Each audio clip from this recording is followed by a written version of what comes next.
Kembali lagi di channel Max Donghua. Gimana nih kabarnya para tetua? Apakah sudah siap lanjut dengan perjalanan Xiaoyan? Buat para tetua yang baru saja mampir, jangan lupa subscribe dan nyalain lontongnya. Oke lah, kita lanjutkan lagi perjalanan Xiaoyannya. Dan selamat berimajinasi. Di tengah kolam petir yang berbahaya, Xiaoyan tengah menjelajahi wilayah berbahaya ketika tiba-tiba ia dikejutkan oleh 10 petir hitam pekat yang menyambar dari langit. Insting bertahan hidupnya segera menjerit. Bahaya kali ini bukanlah sembarangan. Tanpa ragu, ia segera menyimpan semua boneka pelindungnya dan berbalik melarikan diri dengan kecepatan penuh. Namun, di tengah pelariannya, ia menyadari ada seseorang pria tua yang tampak mengenaskan tengah dikejar oleh petir tersebut. Tapi anehnya, orang tua itu justru memilih mengejar Xiaoyan, seolah berniat melibatkannya dalam bencana ini. Dalam hati, Xiaoyan mengumpat keras, merasa seolah orang itu sengaja menyeretnya ke dalam malapetaka. Saat si pria tua berhasil menyusul dan menilai kekuatan Xiaoyan hanya sebagai dosun bintang 5, ia pun kemudian mengejek, lantas membuat Xiaoyan nyaris muntah darah karena kesal. Meski tampak compang-camping, lelaki tua itu yang belakangan diketahui marga Mang menunjukkan kekuatan yang luar biasa. Ia bahkan bisa menembus ruang untuk melarikan diri dengan cepat, meninggalkan Xiaoyan sendirian menghadapi teror petir hitam itu. Untungnya dengan bantuan sayap tulangnya, Xiaoyan berhasil mempercepat pelariannya dan akhirnya keluar dari kolam petir itu terengah-engah dan syok. Ia menyadari bagian terdalam dari kolam petir menyimpan sesuatu yang mengerikan. Namun saat ia hendak menenangkan diri, tiba-tiba suara familiar terdengar dari telinganya. Ternyata lelaki tua itu bermarga Mang itu kembali muncul. Ia menggantung di udara dan menatapnya dengan penuh minat. Meski penampilannya lusuh, kekuatannya jelas jauh di atas rata-rata.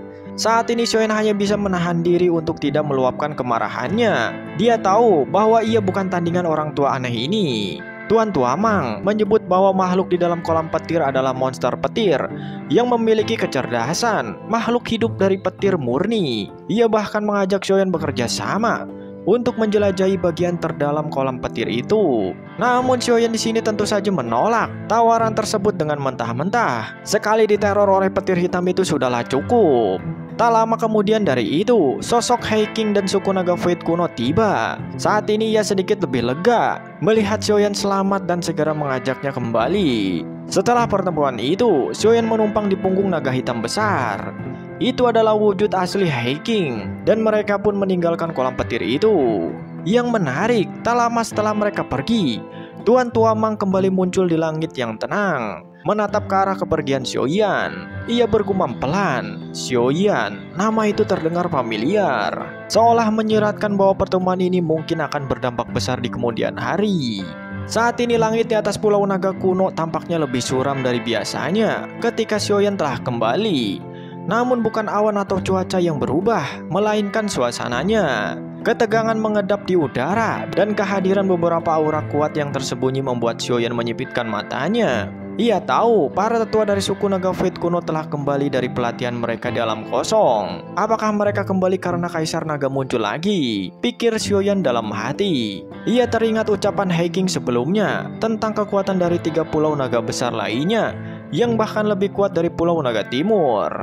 Pulau ini dianggap paling lemah, namun justru karena itulah ambisi para Raja Naga dan 3 pulau itu sangat mencemaskan. Mereka tidak akan rela kehilangan kekuasaan mereka kepada seorang pewaris murni seperti Xian. Jika Xian berhasil menyatukan kekuatan naga, status dan kendali mereka akan lenyap. Dan itu adalah sesuatu yang sulit mereka telan. Saat Xiaoyan dan Heiking melangkah ke gerbang Pulau Naga, sosok tua muncul sambil tersenyum lebar. "Teman kecil Xiaoyan, akhirnya kau kembali. Aku sempat khawatir kau mengalami masalah di kolam petir alam kosong." Tetua Zuli pun dengan suara hangat menyapanya.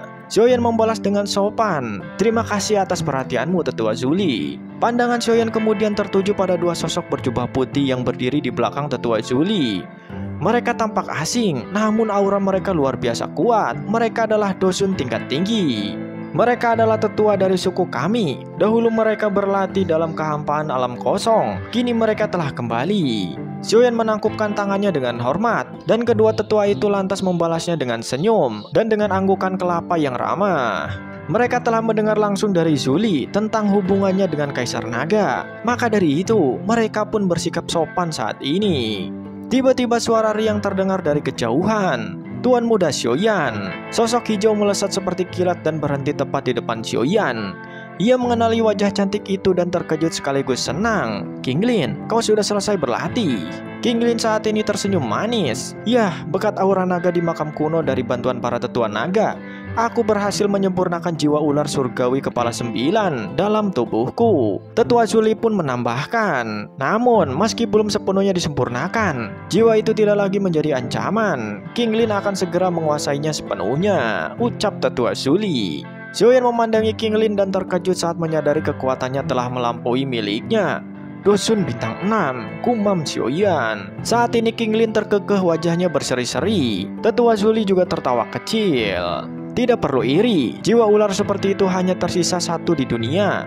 Dan Qinglin mendapatkannya, itu kesempatan sekali seumur hidupnya. Mendengarkan ini, Xiaoyan pun hanya mengangguk dan tersenyum. Ia paham bahwa kekuatan Qinglin melonjak begitu pesat karena kondisi yang sangat langka. Tetua Zuli pun melanjutkan, dengan kekuatannya sekarang, dia bahkan mungkin bisa menyegel Dosun bintang 7, terutama dari suku ular. Beberapa saat berlalu, dan Xiaoyan saat ini mengalihkan pembicaraan. Lantas ia pun berkata, apakah Jian masih berada di dalam pelatihannya? Zuli saat ini menghela napas. Dia masih dalam pengasingan. Waktu pelatihannya kali ini kemungkinan sangat panjang. Bahkan aku pun tidak tahu kapan dia akan keluar. Xiaoyan pun hanya mengangguk pelan. Jika begitu, Tetua Zuli, mungkin aku harus pergi. Aku sudah terlalu lama meninggalkan guruku. Dia pasti khawatir. Zuli pun hanya mengangguk dan tidak menahan kepergian Xiaoyan. Suasana di Pulau Naga Timur sedang genting. Ancaman dari 3 pulau naga besar tidak bisa diabaikan. Sebelum berpisah, Zuli mengeluarkan sebuah token giok perak dan menyerahkannya kepada Xiaoyan. Jika kau ingin kembali ke sini, hancurkanlah token ini. Sebuah terowongan spasial akan membawamu langsung ke Pulau Naga Timur, ucap Tetua Zuli. Lantas Xiaoyan pun menerima hadiah itu dengan rasa hormat. Jika di masa depan kalian membutuhkan bantuan, aku akan melakukan yang terbaik selama masih dalam kemampuanku. Mendengarkan hal tersebut, Zuli pun tersenyum puas. Lantas ia pun kembali berkata, dan tolong sampaikanlah salamku pada Yao Chen saat kau kembali ke Pavilion Bintang Jatuh. Di saat yang sama, Haiking pun membuka sebuah celah di angkasa. Ia menoleh dan berkata kepada Xiaoyan, adik Xiaoyan, ayo kita pergi. Xiaoyan pun menangkupkan tangan dan melangkah ke dalam retakan ruang, dan kemudian melangkah ke dalam retakan ruang itu bersama Qinglin dan Haiking. Celah itu perlahan menutup dan mereka pun akhirnya menghilang. Pada saat ini Xin diperlihatkan di atas deretan pegunungan yang menghijau.